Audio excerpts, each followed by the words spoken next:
it tonight and just relaxing. Such a beautiful evening. Looking down the canyon. It's quite the view.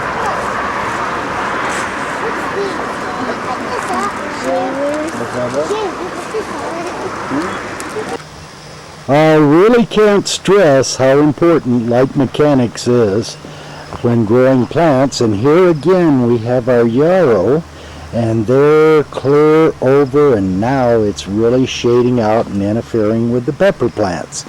So even though it's a little bit immature, it's time for our yarrow plants to go so our pepper plants can develop in the full sunshine. And everything is really looking good. We've got pepper blossoms coming on and our jalapenos, so it's nice warm area. So we're going to have beautiful pepper crop too, and we have bell peppers also. So let me cut the yarrow and then we'll get back and I'll show you what it looks like after the yarrow is harvested.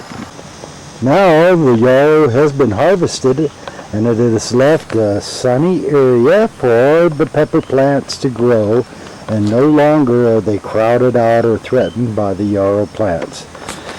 This is so important with cubanics because of the high production that is yielded by the outward movement of the bags as they move and the multiplied levels of production. So you only need to leave the plants in the days they are needed in the sun to produce their crop, and cubanics allows them to be replaced in just a few seconds, and with half-grown plants you have another crop going. So you have to have timing with your crops, and that's very important with cubanics.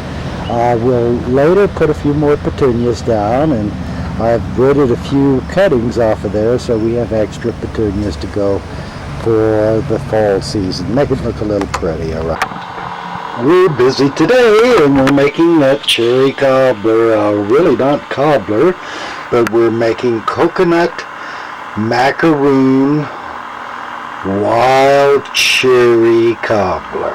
And first you have to get the pits out, and boy, you want to get every one of the pits out because it will sure crack a tooth. And there's the cherries we're working with. So first we have to separate them, but meanwhile we have Stephen outside, and we're going to go out and check on him while he's picking more cherries. And now we have Stephen, he's picking a few cherries outside, and we're going to finish that cobbler. So I'll meet him inside and I'll finish pitting the cherries, and we have another week or so on the cherries, but boy is it especially beautiful to have cherries for 2 or 3 weeks to make all these confections and pies and stuff. And it would be really nice to use your Ziploc bags and freeze a whole bunch of these cherries for winter use. So now we put the cherries in a pot on top of my stove, and now we'll add some sugar, and I really basically make a simple syrup, which is about 50% sugar. Okay, that's enough there.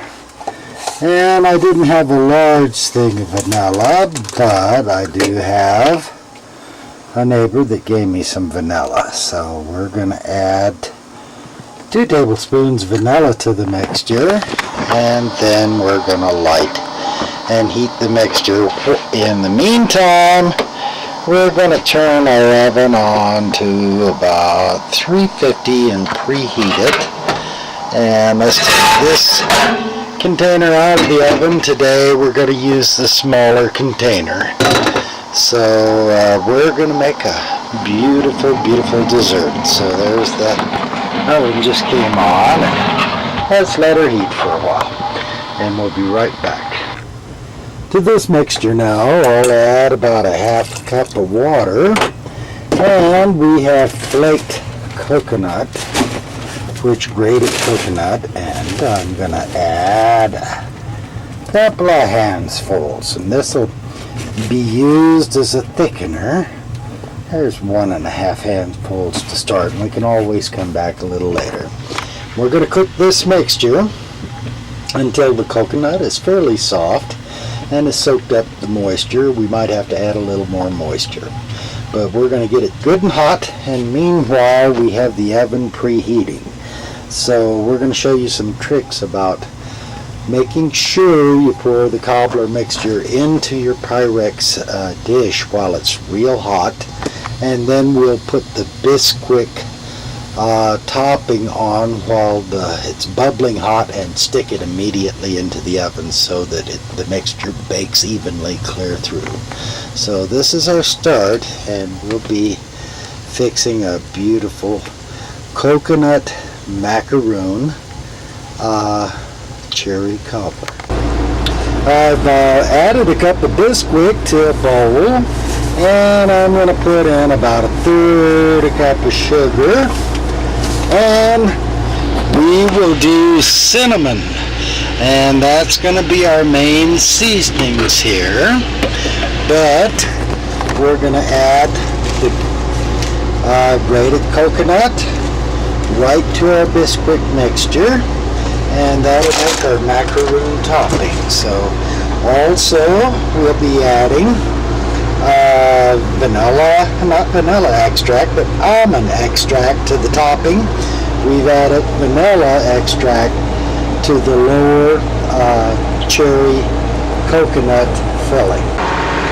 Now, while the mixture of coconut and cherries are bubbling right at the last, I'll add a good couple of tablespoons of butter, good flavored margarine, and that makes the richness for the filling. Now, we'll pour it out into the pie tin, or Pyrex dish in this case, and pop it in the oven hot. Now it's in the dish, and we will take spoonfuls of our mixture with almond and coconut and Bisquick and sugar, and we will put on the top, then all over the top of our cobbler. Yeah, this really smells good, and I had some yesterday. It's delicious. So this is a little different approach, but there's all kinds of things we can do by growing our own fruits and vegetables and learning to cook. And that's one of the most important skills for a family these days, is making the food budget go further. And I can't think of a better way than storing your cherries in these Ziploc bags and then using them once again to raise your tomatoes or your cucumbers or your outdoor crops a month early. So here we go, beautiful, beautiful cobbler, and we're going to dust it with cinnamon, and it's still hot. So that makes the Bisquick mixture cook evenly all over the top. And let's see what oh man, is that a workable? Dust it with cinnamon, and we're ready to pop it right in the oven. We'll bring it out in about 35 minutes when the top is starting to turn golden brown, and boy, will we have a treat. Coffee's almost ready, and boy, are we ready for that coconut macaroon wild cherry cobbler. So let's have a slice. I'm going to go call Steve, and we'll eat some cobbler here. All right. All right, are you ready, Steve? You bet. Okay, sit down there, and I'll get you a piece of cobbler. Coffee Looks pretty good. looks pretty good, huh? It's nice to have that cherry tree, huh? Yeah. Do you remember Frank Hardwick? Yeah, I used to live down where Fanny Fritz is. That was her dad. Okay. Yeah, he used to come up here and party with us when 18 years ago. Well, he gave us those cherry trees. Well, no, I didn't know Frank because I came later. in 98. So. Yeah. Okay, well, he was a good man, and he gave me those cherry trees. And I've remembered him every year for 18 years with those cherry trees. It's nice. Today is July 16th and we've picked our first beet. But let me show you where we picked our first beet from. So hold on. We're going to the garden. I'm going to shut it off and I'll join you when... A row of beets. We have been eating greens for weeks and weeks and weeks, and they've been really delicious. Well, let me show you the bags. There is beets, and some very big beets inside the bag. Oh, look at there. Yes, and they're tender. They're not overdone.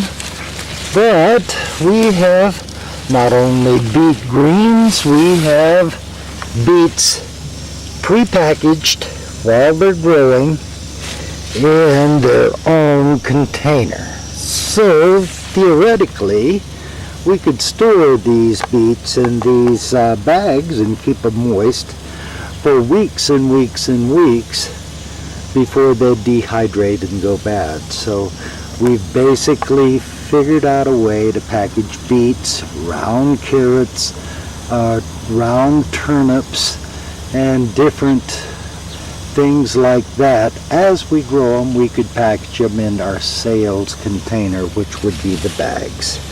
So that's kind of cool, huh? And they're beautiful.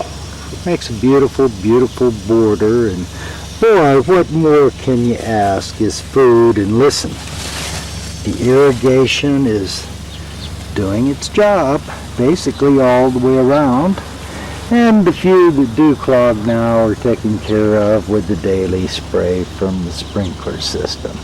So in our corn, we've been doing beautiful squash. We've got yellow prolifics, straight necks, and they're setting everywhere, and we've been enjoying them, but we also have corn ready as of probably tomorrow, the next day. Winter beans, I don't know. They're not pollinating, and I think maybe part of that is I haven't seen any bees. So maybe we are entering some really difficult times on Mother Planet Earth. What will happen if we lose our pollination of our flowers and fruits and vegetables? So anyway, we've got something really amazing in gardening to show you and tell you, and I just would like to have a little representation in this so that we can do it in a way that maybe we can help hungry people clear across this planet. But that is amazing. I think I've got a system that's really, and look, that's where, look at those beets. Yeah, right in the bag. And there's a lot of them, but this is a new feasible commercial project that Cubanics can give humanity. And today, this is our picking from the garden of broccoli alone. Man, we're going to really have to eat broccoli. One of the ways that I've found a recipe that I like broccoli with is cook your broccoli and then top it with Campbell's cheddar cheese soup. And then a few chives on top of that. And boy, do you have a good way to eat broccoli. So I'm heating the water, and I've already gone through and put the broccoli in a solution of salt water, and there were no worms because we've been treating with Bacillus thuringiensis, and they're just beautiful, tender sprouts of broccoli.